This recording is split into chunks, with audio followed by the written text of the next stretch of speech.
Hello everyone, welcome back to my channel. ఇది నా 8th week అయిపోతుంది. 8th వీక్ వరకు బాగానే ఉంది. వాకర్తో అయితే మేనేజ్ చేస్తున్నాను, కొంచెం బాగానే ఉంది. పెయిన్ అయితే చాలా ఉంది నడుస్తున్నప్పుడు, బట్ అలాగే ఉండిపోతే కనుక నరాలు స్టక్ అయిపోతాయి. సో ఎక్సర్సైజెస్ చేయడం చాలా ఇంపార్టెంట్. ఈరోజు నేను మీకు ఎక్సర్సైజెస్ అన్నీ చూపిస్తాను. ఈ వూండ్స్ ఎంతవరకు ఉన్నాయో మీకు చూపిస్తాను, చూడండి.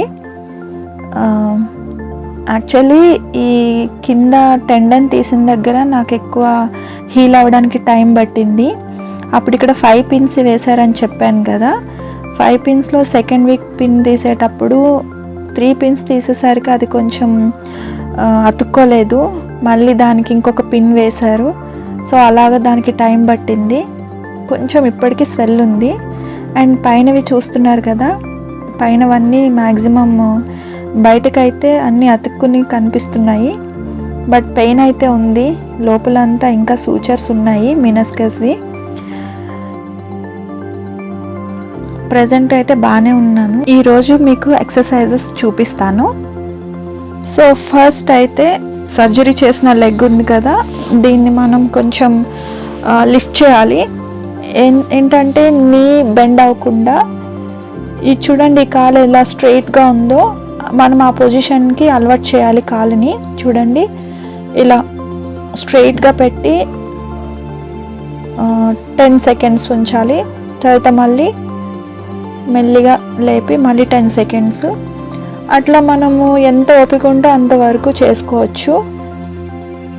మ్యాక్సిమం ఒక 50 రిపీట్ చేయండి. 10 సెకండ్స్ 50 టైమ్స్ చేయండి. ఈ విధంగా ఇదొక ఎక్సర్సైజ్ ఉంటుంది.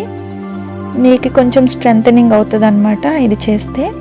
ఇంకొక స్ట్రెంథనింగ్ ఎక్సర్సైజ్ ఏంటంటే, నార్మల్ లెగ్ తీసుకొచ్చి సర్జరీ లెగ్ మీద పెట్టుకోవాలి. కొంచెం వెయిట్ ఇవ్వాలన్నమాట. దానివల్ల కొంచెం స్ట్రెంథనింగ్ ఇంక్రీజ్ అవుతుంది.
లిఫ్ట్ చేసి ఒక 10 సెకండ్స్ హోల్డ్ చేసుకోవాలి. మళ్ళీ తర్వాత రిలీజ్ చేయాలి.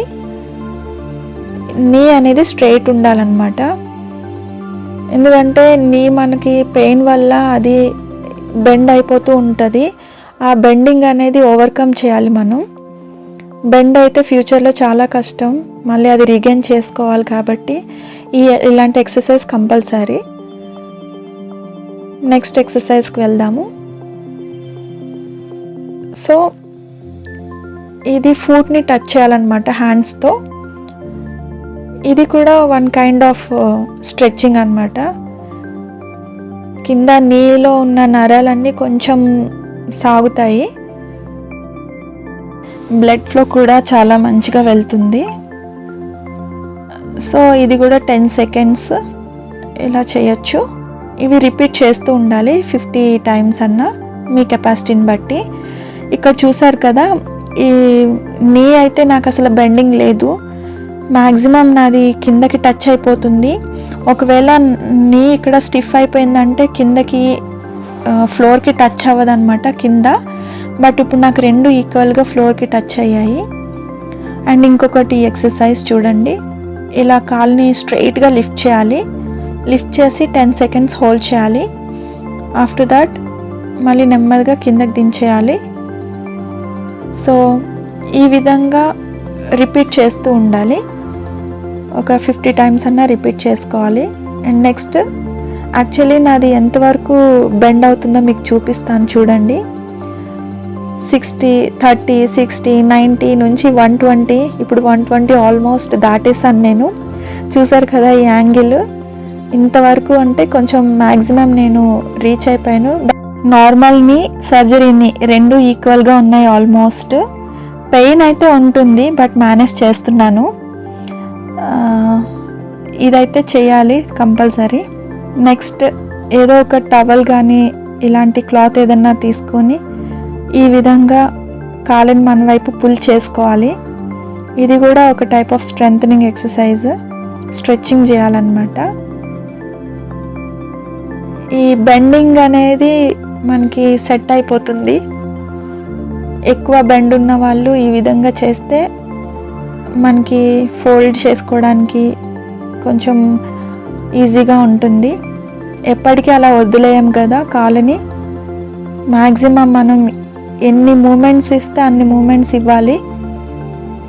ఈ టైంలోనే ఎక్సర్సైజెస్ బాగా చేయాలి, లేకపోతే ఫ్యూచర్లో చాలా కష్టమైపోతుంది. So will go for the next exercise. Maximum రెండు నాకు ఈక్వల్గా ఉన్నాయి చూడండి. చూడండి కాలు కూడా నాకు బాగానే బెండ్ అవుతుంది. అండ్ ఇంకొకటి ఈ విధంగా ఫోల్డ్ చేసి రిలీజ్ చేయాలి 10 సెకండ్స్ వరకు. నీ అనేది ఎంతవరకు బెండ్ అవ్వగలుగుతుందో అంతవరకు బెండ్ చేయాలి. Hold for 10 seconds and release.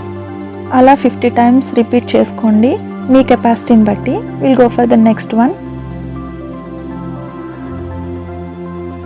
ఇది కొంచెం నీ మీద వెయిట్ పడుతుంది కానీ బ్యాలెన్స్ చేయాలి. మనం నడవాలంటే ఈ విధంగా బ్యాలెన్స్ చేసుకోవాలి. బ్యాలెన్స్ చేయడం వల్ల కొంచెం త్వరగా నడవగల శక్తి వస్తుంది. నెక్స్ట్ ఎక్సర్సైజ్ సైడ్ వాక్ చేయాలి. సైడ్ వాక్ కూడా కొంచెం స్ట్రెంగ్త్ ఎక్కువ పడుతుంది నీ మీద. పెయిన్ అయితే చాలా ఉంటుంది but I'm bearing the pain bear చేస్తూ మీకు ఎక్సర్సైజ్ చేసి చూపిస్తున్నాను. I'm overcoming it. పెయిన్ ఉంది కదా చేయలేను అని మీరు ఏమాత్రం నెగ్లెక్ట్ చేయకండి. పెయిన్ ఉన్నా కూడా చేయాలి, తప్పదు. ఎందుకంటే మళ్ళీ స్టక్ అయిపోతే ఎక్కడికక్కడ నరాలు. నెక్స్ట్ ఎక్సర్సైజ్ చూపిస్తాను, క్రాస్ వాక్ అన్నమాట. ఈ అన్ని మూమెంట్స్ ఇవ్వడం వల్ల మనము సర్జరీ అయిన లొకేషన్ని యాక్టివేట్ చేస్తున్నాము. ప్రతి మూమెంట్ మనం నీకి ఇస్తున్నాం అన్నమాట. ఆ లెగ్కి, సర్జరీ అయిన లెగ్కి ఇస్తున్నాము. ఎక్కడికక్కడ మనము ఇన్ని రోజులు బట్టి ఎక్సర్సైజ్ చేయకుండా ఉంటే కనుక అవి అలా స్టక్ అయిపోతాయి. రిలీజ్ చేయాలన్నమాట బెండ్ అవ్వకుండా. చూడండి ఆ వాక్ కూడా మనకి, ఈ టైప్ ఆఫ్ వాక్ చాలా స్ట్రెంథనింగ్ ఇస్తుంది లెగ్కి, ఆపరేటెడ్ లెగ్కి. You have to overcome the pain అయితే ఉంటుంది. సో ఈ ఎక్సర్సైజెస్ అన్నీ రిపీట్ చేసుకుంటూ ఉండాలి. ఈ విధంగా చేయడం చాలా యూస్ఫుల్ అన్నమాట. మ్యాక్సిమం మీరు నిలబడాలనుకున్నప్పుడల్లా ఖాళీగా నిలబడకుండా ఈ టైప్లో మీరు మీకు సాధ్యమైనంత వరకు ఎక్సర్సైజెస్ చేస్తూనే ఉండండి, మూమెంట్స్ ఇస్తూనే ఉండండి. మనం ఎంత ఎక్సర్సైజెస్ చేస్తామో అంత ఫ్లెక్సిబిలిటీ బాడీకి ఇస్తున్నట్టు, ఎస్పెషల్లీ ఆపరేటెడ్ నీ కోసం. సో అదండి ఈరోజు ఎక్సర్సైజెస్. నాతో పాటు ఎవరెవరైతే సర్జరీ అయ్యిందో వారికి అందరికీ యూజ్ అవుతాయని అనుకుంటున్నాను. త్వరగా రికవర్ అవుతారు. రిపీట్ చేయాలి, రోజు రెగ్యులర్గా ఎక్సర్సైజెస్ చేయాలి. అప్పుడే కొంచెం కాలు అనేది స్ట్రెంగ్తెన్ అవుతుంది. పెయిన్ ఉంటుంది, బట్ బేర్ చేయాలి. త్వరగా రికవర్ అవ్వాలంటే పెయిన్ బేర్ చేయాలి, తప్పదు. So I hope it is a useful video. So చాలామంది రిక్వెస్ట్ చేశారు ఫిజియోథెరపీ ఎక్సర్సైజెస్, అందుకే మీకోసం చేశాను. So that's all. Thank you for watching. Bye bye.